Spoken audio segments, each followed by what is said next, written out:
సర్వకృపానిధియగు ప్రభు, సమస్తము కూడా కలుగు చేసినటువంటి దేవుడు, సమస్తము ఆయన యొక్క ఆధిపత్యములో మరి ఉంటూ సమస్తము ఏలుతున్నటువంటి రాజులకు రాజు, ప్రభులకు ప్రభువు, అలాగనే ప్రభు నిత్యము భూమి మీద కృప చూపించేటువంటి దేవుడిగా ఉన్నటువంటి ప్రభువుకు కృతజ్ఞతాస్తుతులు చెల్లిస్తూ ఉన్నాను. అలాగనే ప్రతిరోజు కూడా ఉదయకాలపు కృపా వాక్య ధ్యానాలలో పాలుపంపులు కలిగి ఉంటూ ఆ వాక్యాన్ని వింటూ బలపడుతూ ప్రభువుకు మహిమకరంగా జీవించేటువంటి ప్రతి ఒక్కరు కూడా ప్రభు పేరిట శుభములు, ప్రభు పేరిట వందనములు చెల్లిస్తున్నాను. ప్రియమైన దేవుని బిడ్డలారా, ఈ యొక్క ఉదయకాలమందు ప్రభు మన కొరకై ఇచ్చినటువంటి కృపా వాక్యాన్ని చదువుకొని ప్రార్థనాపూర్వకంగా మనము ధ్యానం చేద్దాం. ఈ సమయంలో 1 కొరింథీ పత్రిక 15వ అధ్యాయము 10వ వచనములో ఉన్న మాట నేను చదువుతున్నాను. అయినను నేనేమై ఉన్నానో అది దేవుని కృప వలనే అయి ఉన్నాను, మరియు నాకు అనుగ్రహింపబడిన ఆయన కృప నిష్ఫలము కాలేదు. కానీ వారందరికంటే నేను ఎక్కువగా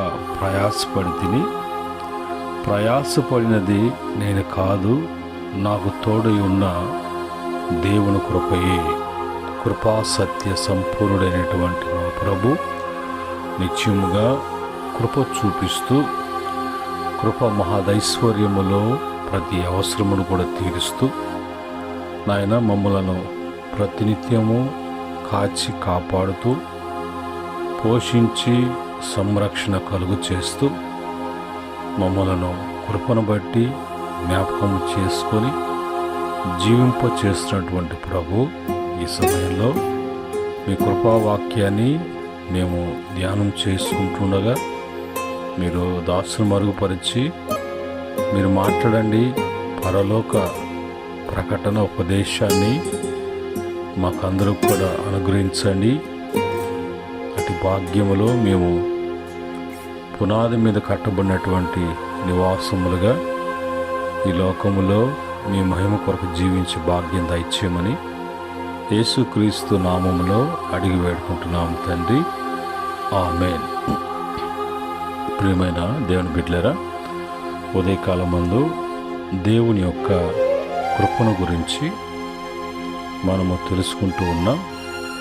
మరి ఆ దినాలలో దేవుని యొక్క మరి కృపని ఎరగనటువంటి వ్యక్తి సంఘాన్ని హింసిస్తూ, దేవుణ్ణి దూషిస్తూ, దేవుని ప్రజలను ఎంతగానో ఇబ్బంది పెడుతూ చలామణి అవుతున్నటువంటి వ్యక్తి ఒక దినాన దమస్కు ప్రాంతంలో అక్కడ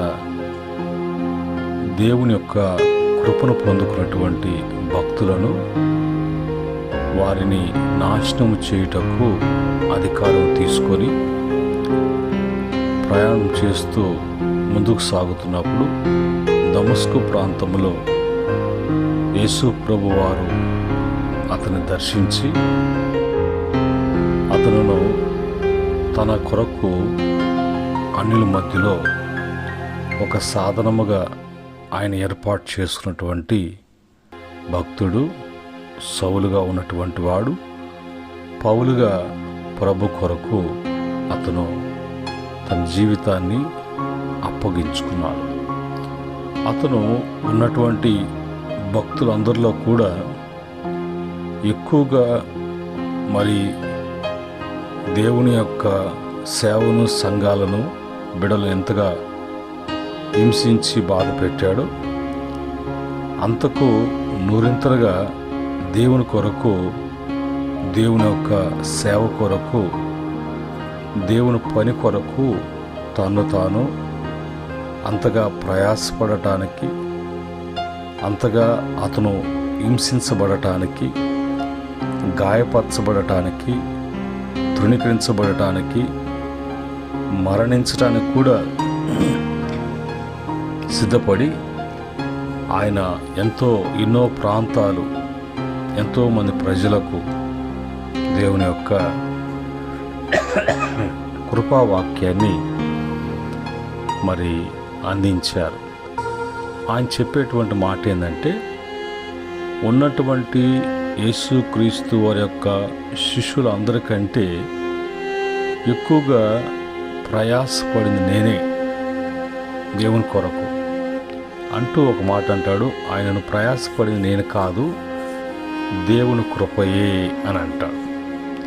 అసలు నేను ఏమై ఉన్నానో దేవుని కృపయై ఉన్నాను, కానీ నన్ను బట్టి, నాకున్నటువంటి సామర్థ్యాన్ని బట్టి ఏది కూడా లేదు. నేను ఏది చేస్తున్నా, ఏది చేయాలన్నా, ఏది చేసి ముగించాలన్నా ఆ కృప నా పక్షంగా ఉండి ప్రయాసపడిందే కానీ ఇంత మరణ ద్వారాల్లోనూ, ఇరుకు ఇబ్బందుల్లోనూ, ప్రాణ భయాల్లోనూ ఎన్నెన్నో వేదనలు, కష్టాలు, బాధలు అన్నీ ఉన్నా అందులో గుండా నేను ప్రయాణం చేస్తున్నప్పుడు ఆ ప్రయాసంలో నేను ప్రయాసపడ్డాను అనటానికి ఏది కూడా లేదు. దేవుని కృపయే ప్రయాసపడింది, కానీ ప్రయాసపడింది నేను కాదు, జరిగించింది నేను కాదు, చెప్పింది నేను కాదు, చేసింది నేను కాదు, స్థాపించింది నేను కాదు అన్నట్టుగా ఆ భక్తుడు చెప్తూ చివరికి వచ్చిన తర్వాత ఆ ప్రయాసపడినది నాకు తోడై ఉన్న దేవుని కృప అని అంటాడు. అంటే దేవుని యొక్క కృప మరి అతనికి తోడై ఉండి అవన్నీ కూడా జరగాల్సినటువంటివన్నిటిని కూడా జరిగించింది, చేయించింది, చేసింది నేను మాత్రం కాదు అని కంప్లీట్గా అతని పరిచర్యలో దేవుని యొక్క కృప మీదనే, కృప వలనే అతను సేవ చేసినట్లుగా, జీవించినట్లుగా మరి భక్త పౌలు తన యొక్క సాక్ష్యాన్ని తెలియచేస్తూ ఉన్నారు.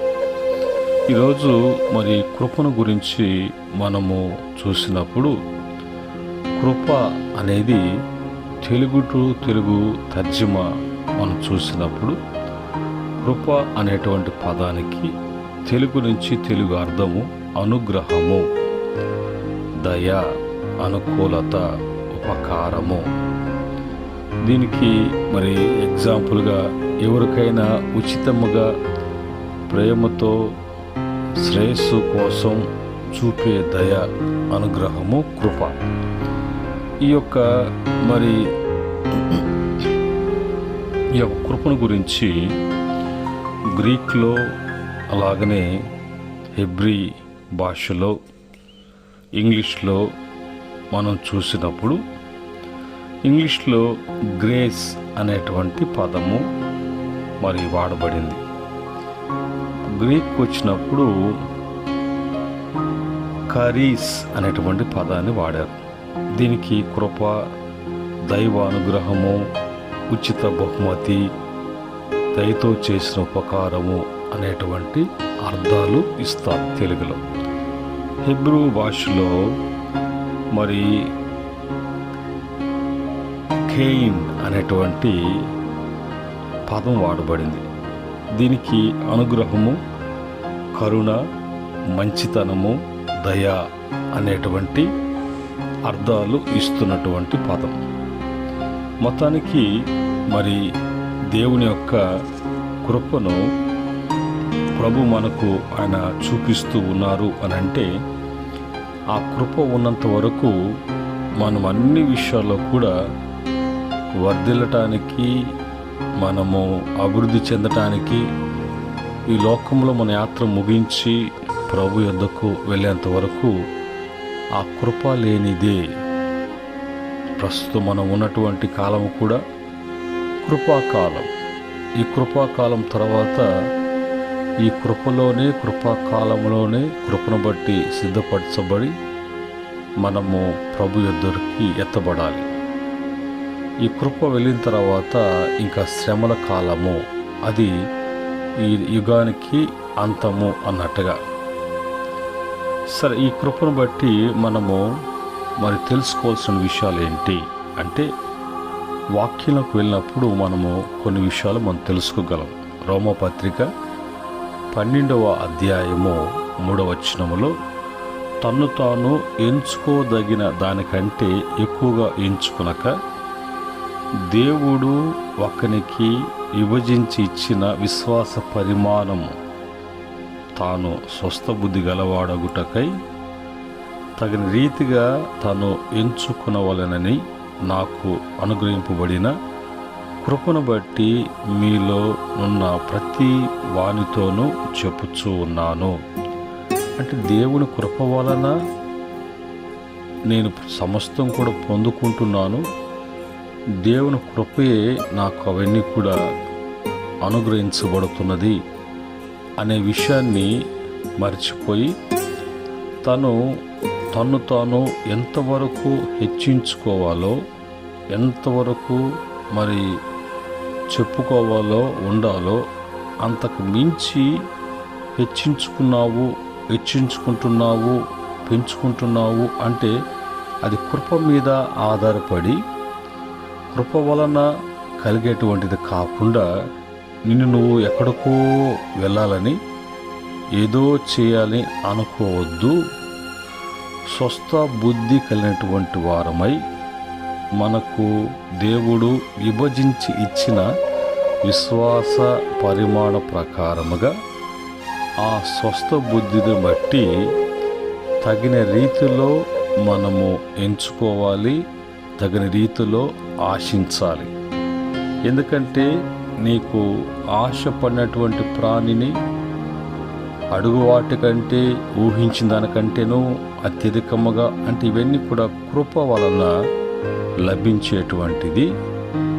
కనుక అలాగా నేను ఆ కృపను బట్టి నేను జీవిస్తున్నాను. కాబట్టి మీరు కూడా నాకు అనుగ్రహించబడినటువంటి కృపను బట్టి ఇవన్నీ నేను అనుభవిస్తూ, ఆ కృప అంటే ఏంటో అనేది మీకు నేను తెలియచేస్తున్నప్పుడు మీరు కూడా ఆ విధంగా దేవుని ఫాలో అయితే, వెంబడిస్తే మీకు ఆ కృపా సహాయము మీకు అందుతుంది అన్నట్లుగా.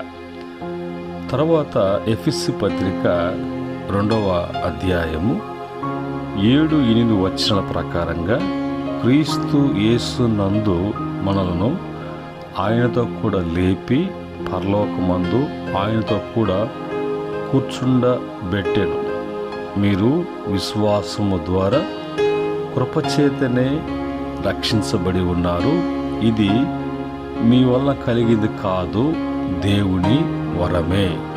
యేసు ప్రభువారు ఏ విధంగా మృతి చెంది పునరుద్ధానుడై అతను లేపబడి ఏ విధంగా అయితే దేవుని యొక్క మరి ఆ సన్నిధిలో ఆయన ఉన్నారో, దేవునితో కూడా ఉన్నారో, అలాగనే మనము కూడా పాపం విషయంలో మనము పాపముల నుంచి, పాప జీవితంలో నుంచి విడిపించబడి, రక్షించబడి, యేసు ప్రభు మృతి చెంది ఏ విధంగా పునరుద్ధానుడయ్యాడో మనము కూడా పాపం విషయంలో చనిపోయినటువంటి వారముగా జీవించటము చూడగా, క్రీస్తు యేసుతో కూడా మనము లేపబడినటువంటి వారంగా జీవిస్తున్నాము.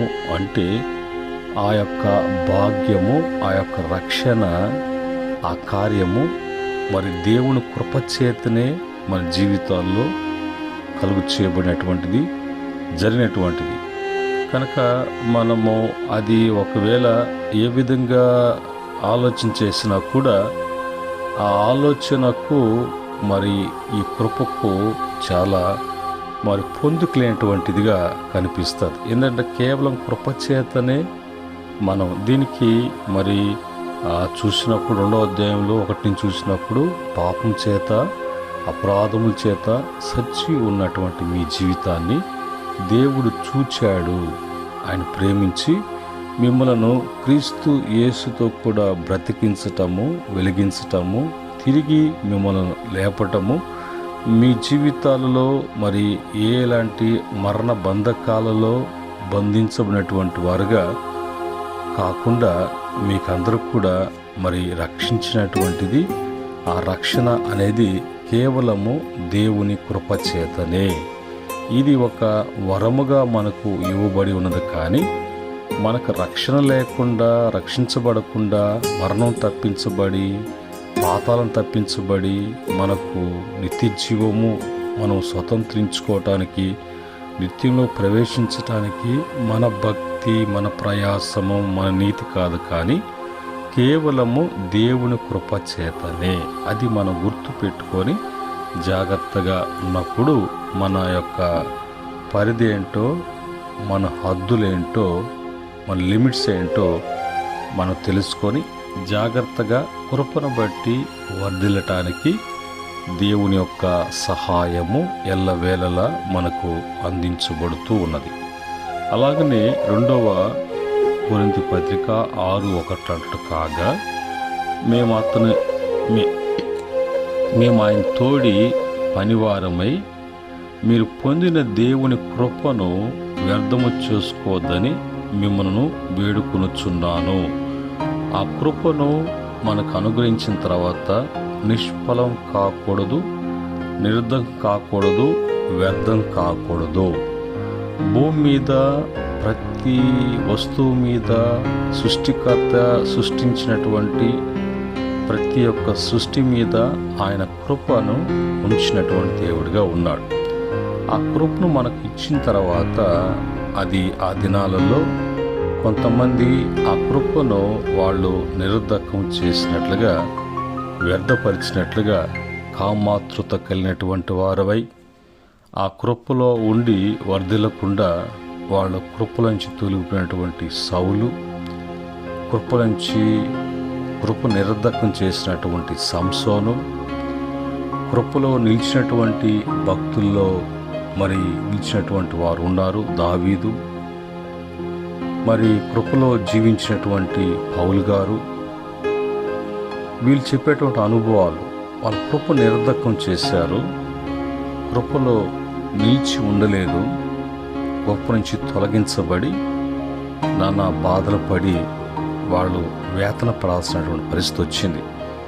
అలాంటిది మనకు కలగకూడదని, అలాంటి వారు మనం కాకూడదని ఈరోజు దేవుని కృపా వాక్యాన్ని బట్టి మనం హెచ్చరించబడుతూ ఉన్నాం. అలాగనే మనము మరి ముందుకు వెళ్ళినప్పుడు పౌలు భక్తుడు తన యొక్క అనుభవాన్ని చెప్తూ ఉన్నాడు. 2వ కొరింథీ పత్రిక 12వ అధ్యాయము 9-10 ప్రకారంగా దేవుని సన్నిధిలో అతను ఒక విజ్ఞాపన చేశాడు, మనవి చేశాడు.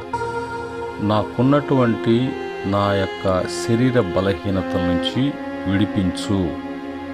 సాతాను నాకు ముళ్ళుగా ఉండి ఉన్నట్లుండి నా శరీరములో ఉన్నటువంటి అనారోగ్యాన్ని బట్టి బలహీనైపోతున్నాను, ఈ పరిచర్ని చెలేనమ్మో అన్నట్టుగా అన్నప్పుడు దేవాతి దేవుడు, శక్తిమంతుడైనటువంటి కృపామయుడు, నా కృప నీకు చాలును, నీ బలహీనతలందు నా శక్తి పరిపూర్ణమగుచున్నది ఆయన నాతో చెప్పాను. కాగా క్రీస్తు శక్తి నా మీద నిలిచున్న నిమిత్తం విశేషముగా నా బలహీనతల యందు బహు సంతోషముగా అతిశయపడుతున్నాను. ఎప్పుడు బలహీనునో అప్పుడు నేను బలవంతును. ఆయన బలము నన్ను పరిపూర్ణం చేసి నిలబెట్టి నన్ను వాడుకోవటం అనేది దేవుని కృపయే. ఈ కోణంలో మనకు కూడా అలాంటి సందర్భాలు సంభవించినప్పుడు మనం ఎప్పుడు బలహీనులమో అప్పుడు బలవంతులం. కారణము దేవుని కృపయే. కారణము మనకు తోడే ఉన్నటువంటి దేవుని కృపయే. ఇది మనము తెలుసుకొని మన జీవితాలలో ఈ హెచ్చరికలు, ఈ వాక్యాన్ని బట్టి మనము బలపడుతూ ఉన్నప్పుడు దేవుని యొక్క కృపా సహాయము ఎల్లవేళలా మనకు అందించబడుతూ ఉంటాయి.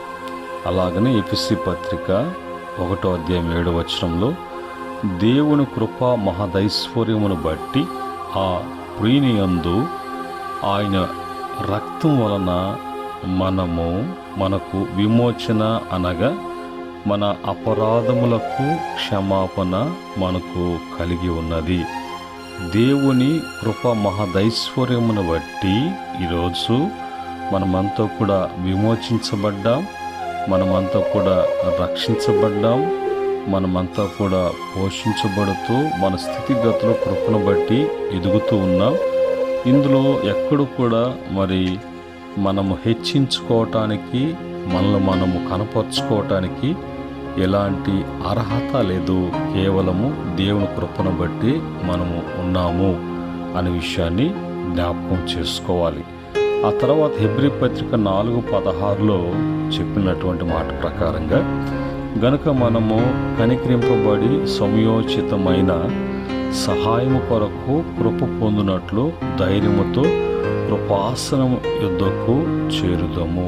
ఏది కావాలన్నా, ఏది మనకు అనుగ్రహించబడాలన్నా మనము కృప పొందునట్లు ధైర్యముగా కృపాసనము యుద్ధకు వెళ్ళి మనం పొందుకోవాల్సిందే.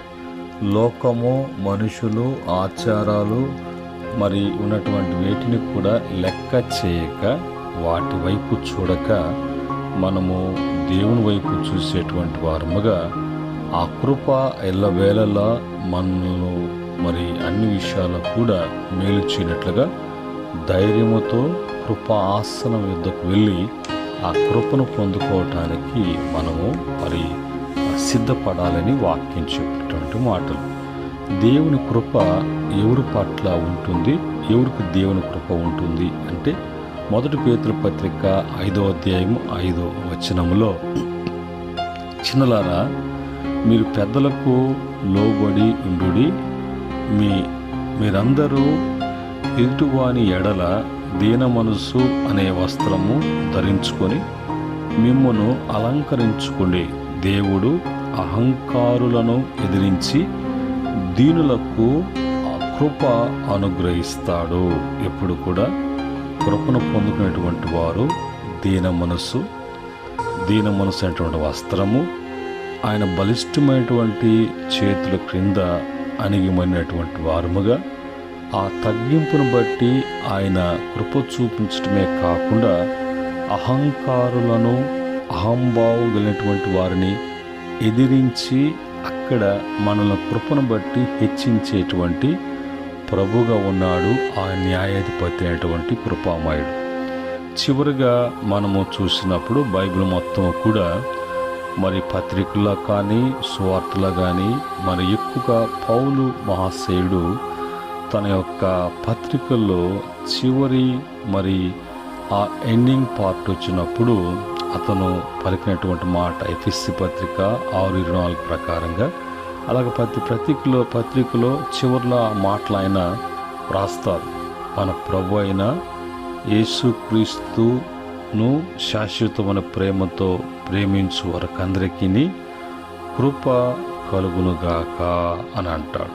ఆయనను ప్రేమించు వారికి, ఆయన మాట వినేటువంటి వారికి. ఇంకో సందర్భంలో మీ ఆత్మలకు కృప తోడై ఉండునుగాక, తండ్రి అయిన ప్రేమ, కుమారుడైనటువంటి యేసుక్రీస్తు ద్వారా మీకు కృప కలుగునుగాక, కృపా సమాధానము కలుగునుగాక అని ప్రతి సందర్భాలలో కృపలో నిలిచి ఉండి జీవించినటువంటి మహా గొప్ప భక్తుడు, పరిశుద్ధంగా యేసు ప్రభు తర్వాత పరిశుద్ధుడైన పౌలు అని పిలువబడుతున్నటువంటి పౌలు భక్తుడు అంటాడు, అవన్నీ కూడా నేను కాదండి, అవన్నీ కూడా చేసింది నేను కాదండి, ఆ విధంగా ఉండినటువంటి వాడు నేను కాదండి, దేవుని యొక్క కృప, నాకు తోడై ఉన్నటువంటి దేవుని కృప వలనే అన్నట్టుగా తన యొక్క